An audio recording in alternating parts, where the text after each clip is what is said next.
ඔයත් කැමති නේද එක දිගට ගොඩ වෙලාවක් පාඩම් කරන්න. ඒ විදිහට පාඩම් කරලා දේවල් ලේසියෙන් මතක තියාගන්න. ඒත් ඒ කාටියක් අමාරුයි නේද? කම්මැලි හිතෙනව නේද? එහෙනම් අපි අද කතා කරමු එක දිගට වැඩි වෙලාවක් පාඩම් කරන්නේ කොහොමද කියලා.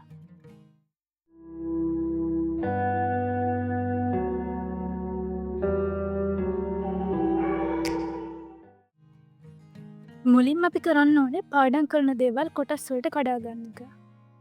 මොකද අපිට පාඩම් කරන්න තියෙන දේවල් ඔක්කොම ටික එකපාර අරන් පාඩම් කරන්න ගත්තොත් අපිට ඒ වැඩේ කරන එක එපා වෙනවා. ඉතින් මේකට විසඳුමක් විදිහට ඔයාට පුළුවන් පාඩම් කරන දේවල් චැප්ටර්ස් විදිහට හරි එහෙම නැත්නම් පොඩි පොඩි කොටස් විදිහට හරි කඩාගෙන කොටසින් කොටස චැප්ටර් එකකින් චැප්ටර් එක ටික ටික පාඩම් කරන්න පටන් ගන්න එක.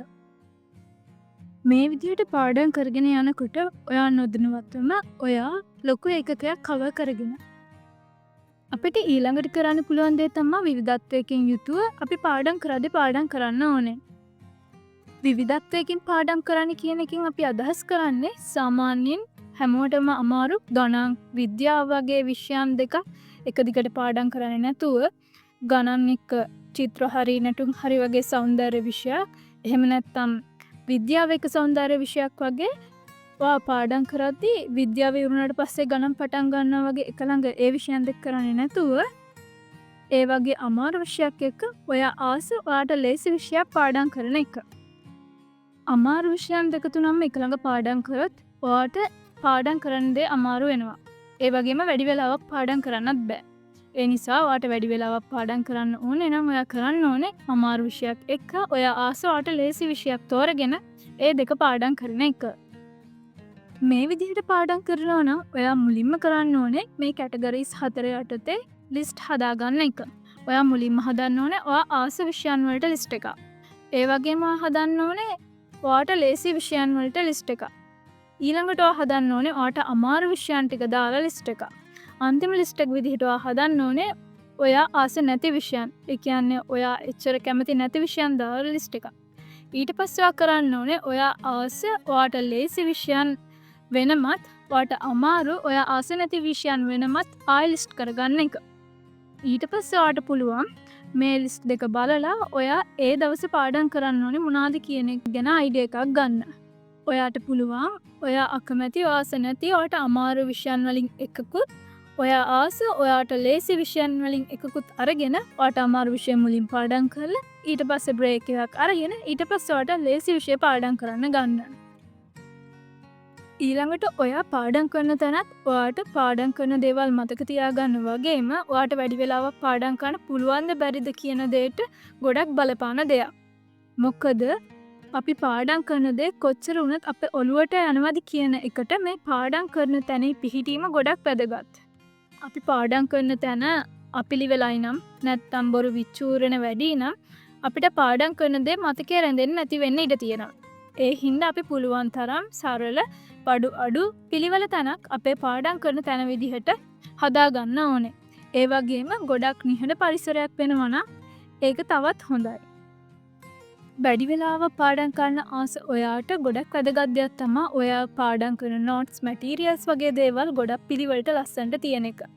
ඒ නිසා ඔයාට පුළුවන් වැදගත් කරුණු හයිලයිට් කරලා ඔයාට වැදගත් දේවල් පාට පෑන් වලින් වගේ ලියලා ඩයග්‍රෑම්ස් රූප සටහන් charts වගේ දේවල් ඇඳලා ඔයාගේ සටහන් ගොඩක් පිළිවෙලට ලස්සනට තියාගන්න. මේ විදිහට ඔයාගේ සටහන් පිළිවෙලට තියාගත්තම ඔයාට මතක ඉන්න ප්‍රමාණය වැඩි වෙනවා වගේම ඔයාට ආසාවෙන් වැඩි වෙලාවක් පාඩම් කරන්නත් පුළුවන්. ඒ වගේම තමයි ඔයා නිශ්ශබ්ද වෙලා හිතින් පාඩම් කරනකොට ඔයාට ටිකක් කලෑදී කම්මැලි හිතෙන්න පුළුවන්. අපි හිතමුකෝ මේ විදිහට පැයක් පාඩම් කරා කියලා. ඊට පස්සේ ඔයාට ඒ වැඩේ කරන්න කම්මැලි. ඒ නිසා ඔයා පුළුවන් නම් ඔයාට පුළුවන් වෙලාවට ශබ්ද නගා ඔයාගේ පාඩම් පොත්වල තියෙන දේවල් කියවලා පාඩම් කරන්න ඕනේ. එහෙම නැත්නම් ඔයාට පුළුවන් සින්දුවක් කවියක් විදිහට ඔයාගේ පාඩම් වල තියෙන දේවල් මතක තියාගන්න පුළුවන් වෙන ක්‍රම වලට හදලා ඒ දේවල් පාඩම් කරන්න. උදාහරණයක් විදිහට දිශා ගැන තියෙන කවිය ගන්නකො. දැන් කෙනෙක්ට දිශා මතක තියාගන්න ඕන නම් එයාට පුළුවන් ඒ කවිය මතක් කරගෙන ඒ දේවල් මතක තියාගන්න. මෙන්න මේ වගේ නිර්මාණශීලීව ඔයාලට පාඩම් කරන්න තියෙන දේවල් කවියකට හරි සින්දුවකට හරි දාලා ඒ දේවල් පාඩම් කරන්න ගත්තොත් ඔයාට වැඩි වෙලාවක් පාඩම් කරන්න පුළුවන්.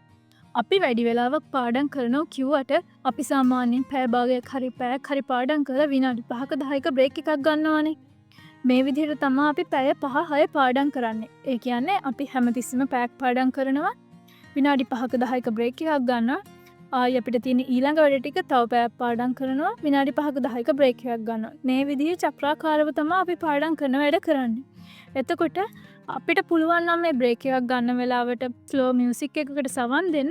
එහෙම නැත්නම් YouTube එකේ තියෙන ස්ටඩි මියුසික් වලට හරි එහෙම නැත්නම් වැස්ස වැටෙන හඬට හරි දියැලි වල ශබ්ද වලට හරි ඔයාගේ මනස රිලැක්ස් කරන මියුසික් එකක් අහන්න පුළුවන් නම් මේ දේවල් එක්ක ඔයාගේ මනස රිලැක්ස් වෙලා ඔයාට වැඩි වෙලාවක් පාඩම් කරන්න පුළුවන්. ඒ වගේම ඔයාගේ මනස රීෆ්‍රෙෂ් වෙන නිසා ඔයාට දේවල් මතක හිටින ප්‍රමාණයත් වැඩි. ඒ හින්දා ඔයා පාඩම් කරද්දී ඔයා බ්‍රේක් ගන්න වෙලාවට ඔයාට පුළුවන් නම් ඔයා මේ විදිහේ මියුසික් අහන්න පුරුදු වෙන්න. අනිත් දේ තමයි ඔයා එක දිගට පාඩම් කරන්න බලාපොරොත්තු වෙන පාඩම් කරනවා නම් ඔයාගේ පාඩම් මේස ඉස්සරහා ඔයාගේ ගෝල්ස් ටික, ඒ කියන්නේ ඔයාගේ ඉලක්ක ටික ඔයාට පේන්න ලියලා අලවලා තියාගන්න. එතකොට ඔයා පාඩම් කරගෙන යන ගමන් ඔයාට කම්මැලි හිතුනොත් හරි, ඔයාට පාඩම් කරන එක අමාරුයි වගේ දැනුනොත් හරි, ඔයා පොඩ්ඩක් පාඩම් කරන එක නවත්තලා ඒ ඉලක්ක ටික කියවන්න. මේ විදිහට ඔයා ඔයාගේ ඉලක්ක මතක් කරගෙන වැඩ කරනකොට ඔයාට අමුතුම මොටිවේෂන් එකක් එනවා. එතකොට ඔයාට වැඩි වෙලාවක් පාඩම් කරන්න පුළුවන්. ඔයාට මට දැන් බෑ ඇති වගේ හිතුනොත් ඔයා මේ විදිහට ඔයාගේ ඉලක්ක මතක් කරගෙන ඇයි මම මේ වැඩ කරන්නේ, මට කවදා හරි මෙතනට යන්න ඕනි කියන දේ මතක් කරගත්තම ඔයා හිතනවට වඩා වැඩි වෙලාවක් ඔයාට පාඩම් කරන්න පුළුවන්. ඔයා දන්නවා වැඩි වෙලාවක් පාඩම් කරන්න ඔයාට යූස් කරන්න පුළුවන් ටිප්ස් මොනවාද කියලා. ඔයත් මේ ටිප්ස් අනුව පාඩම් කරලා ඔයාගේ අදහස් අපිත් එක්ක බෙදා ගන්න. ඒ වගේම මේ ගැන විස්තර දැනගන්න ඔයාගේ යාළුවොත් එක්කත් මේ වීඩියෝ එක ෂෙයා කරගන්න. ඔයා මේ වීඩියෝ එකට කැමති නම් අපේ වීඩියෝ එක ලයික් කරන්න. මේ වගේ වටින වීඩියෝ එකක් අරගෙන ආයෙත් ලබන සතිය අපි එක්වෙමු. ඔබට සුබ සතියක්.